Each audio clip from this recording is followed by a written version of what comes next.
নমস্কার। প্রাথমিক নিয়োগের ক্ষেত্রে এনআইওএস ডিএলএড নিয়ে গুরুত্বপূর্ণ খবর।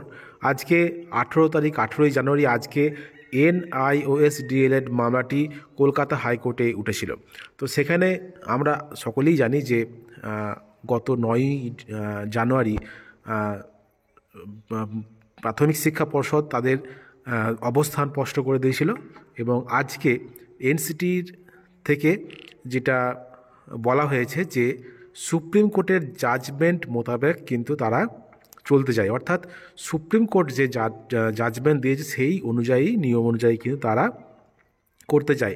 অর্থাৎ যে রিক্রুটমেন্টের ক্ষেত্রে কিন্তু এনআইওএস ডিএলএডরা কিন্তু থাকতে পারবেন না, যেহেতু ওইটা 18 মাসের ডিএলএড সুপ্রিম কোর্টের জাজমেন্ট অনুযায়ী। সেহেতু কিন্তু এনসিটির কোনো গাইডলাইন্সে কিন্তু 18 মাসের ডিএলএডদের রিক্রুটমেন্ট করার ক্ষেত্রে কিছু উল্লেখ নেই। সেজন্য এনসিটি কেন এটা করছে যে সঠিকভাবে, কারণ এনসিটির কোনো নিজস্ব কোনো নির্দেশিকাই ছিল না যে 18 মাসের ডিএলএড বা এনআইওএস ডিএলএডদের রিক্রুটমেন্টের ক্ষেত্রে। তো সেজন্য কিন্তু স্পষ্টভাবে কোনো বিজ্ঞপ্তি জারি করছে না বা জারি করতে পারছে না এনসিটি, যেহেতু সুপ্রিম কোর্ট যে রায় দিয়েছে সেই অনুযায়ী কিন্তু এনসিটি চলতে চাইছে। অর্থাৎ সুপ্রিম কোর্টের জাজমেন্ট অনুযায়ী কিন্তু এনআইওএস তাদের অবস্থান স্পষ্ট করেছে। অর্থাৎ রিক্রুটমেন্টের ক্ষেত্রে কোনো ফ্রেশ রিক্রুটমেন্টের ক্ষেত্রে তারা এনআইওএস ডিলরা কিন্তু বসতে পারবে না।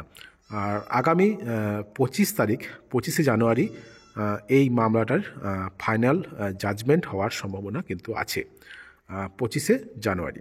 তো দেখা যাক যে আগামী 25শে জানুয়ারি কি জাজমেন্ট আসতে চলে। এদিকে গত 9ই জানুয়ারি কিন্তু প্রাথমিক শিক্ষা পর্ষদ তাদের নিজস্ব যে অবস্থান তারা কি করতে চায় তারা কিন্তু জানিয়ে দিয়েছে, যে তারা বলেছে যে তারা সুপ্রিম কোর্টের জাজমেন্ট অনুযায়ী তারা এনআইওএস ডিএলএড বাদ দিয়ে কিন্তু তারা প্যানেল বার করতে চায়। এটা কিন্তু প্রাথমিক শিক্ষা পর্ষদের অবস্থান, এবং এনসিটির যে অবস্থান সেটাও হলো যে সুপ্রিম কোর্টের জাজমেন্টকে মান্যতা দিয়ে তারা কিন্তু চলতে চায়।